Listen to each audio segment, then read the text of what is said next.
Bienvenue sur notre chaîne YouTube Éveil Spirituel. Aujourd'hui on va parler de la magie du subconscient, comment réaliser tous nos rêves à l'aide du subconscient et les exercices pour maîtriser la magie du subconscient.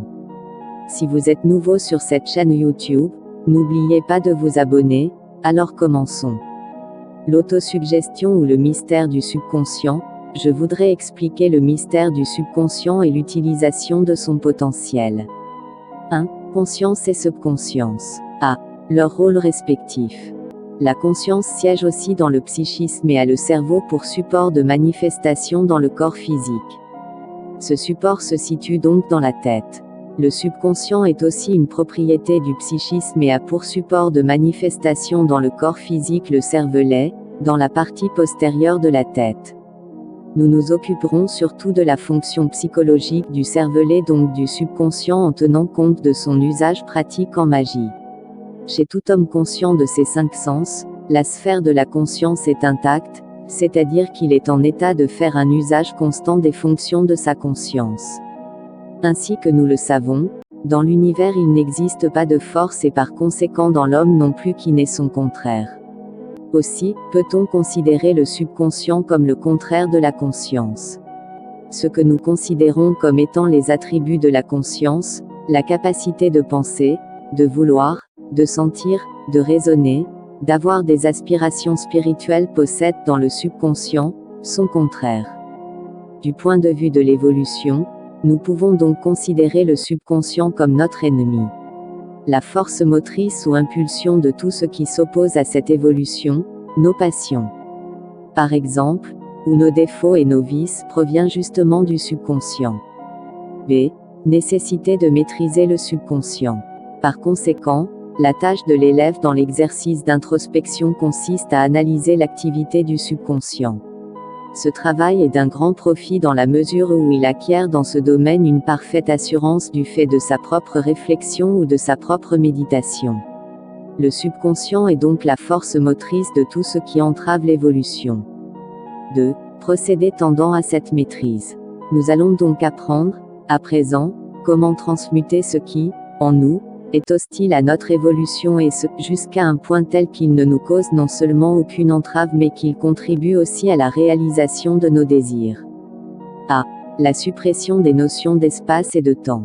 Le subconscient a besoin, pour s'exprimer dans le monde matériel, de la mise en œuvre de 2 notions, l'espace et le temps, c'est-à-dire des 2 principes fondamentaux auxquels tout doit se soumettre pour pouvoir être transposé du monde des causes au plan physique.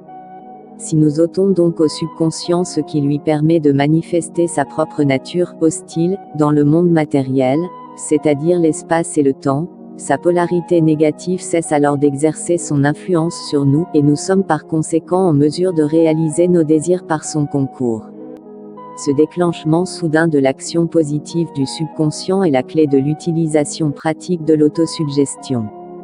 Si, par exemple, nous inculquons au subconscient que nous ne voulons pas demain, ou à un autre moment lié au futur, éprouver l'envie de succomber à une de nos passions, à celle de fumer ou à celle de boire de l'alcool, le subconscient dispose alors de suffisamment de temps, jusqu'au délai fixé, pour nous créer des entraves directes ou indirectes.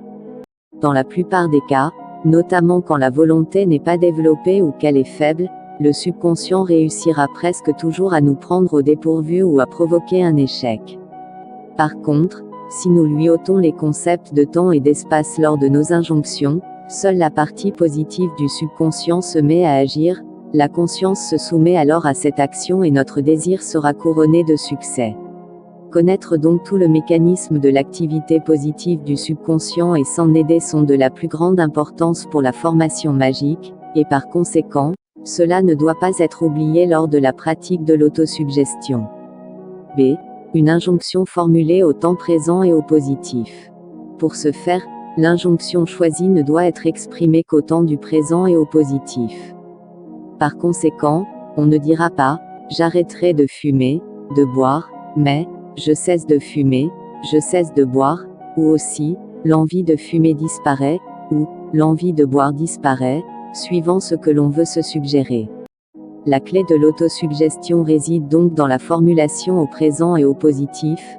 Il faut toujours en tenir compte et sous tous les rapports, si l'on veut obtenir des résultats. C. Période favorable à cet exercice. Le subconscient agit avec le plus d'efficacité et de pénétration la nuit, pendant le sommeil.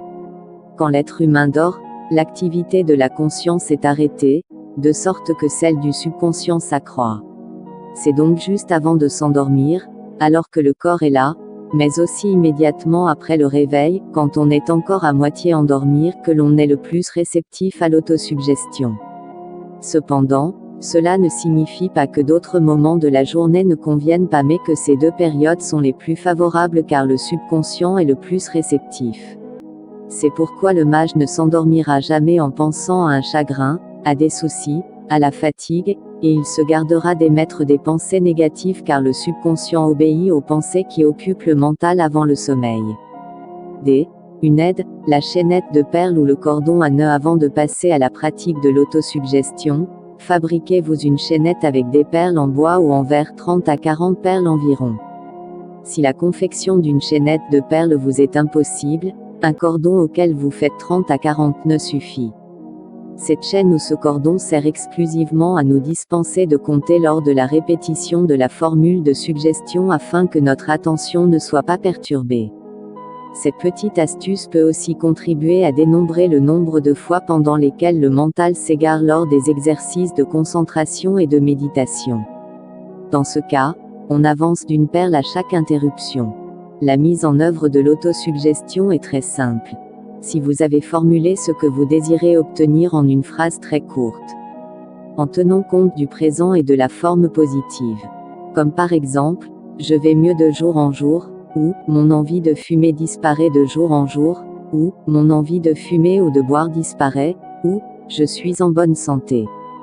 Content, heureux, vous pouvez alors passer à la véritable pratique. Juste avant de vous endormir, prenez votre chaînette de perles ou votre cordon de nœud et répétez à mi-voix, à voix basse ou simplement en pensée, comme il vous plaira ou suivant ce que permet votre entourage, à la formule choisie et à chaque répétition, vous avancez d'une perle ou d'un nœud, jusqu'à ce que vous soyez au bout du cordon. Vous savez alors exactement que vous avez répété la formule 40 fois. En faisant cet exercice, il est important que vous créiez une image mentale représentant votre désir déjà réalisé. Si vous n'avez pas encore sommeil après avoir égrené toute la chaînette de perles, continuez à penser que votre désir est accompli, jusqu'à ce que vous vous endormiez. Vous devez tendre à emporter votre désir dans le sommeil. Si vous vous endormez lors d'une seconde répétition de cette injonction sans parvenir à la fin de la chaînette, le but est néanmoins parfaitement atteint. Le matin, avant de vous lever, et si vous avez encore un peu de temps, parce que vous vous êtes réveillé plus tôt, par exemple, prenez votre chaînette et répétez l'exercice. Ceux qui se lèvent souvent la nuit pour une raison ou pour une autre peuvent de nouveau le refaire, de cette manière les progrès seront plus rapides. 3. Les injonctions conseillées. Il nous faut préciser quel type de désirs peuvent être réalisés à l'aide de l'autosuggestion.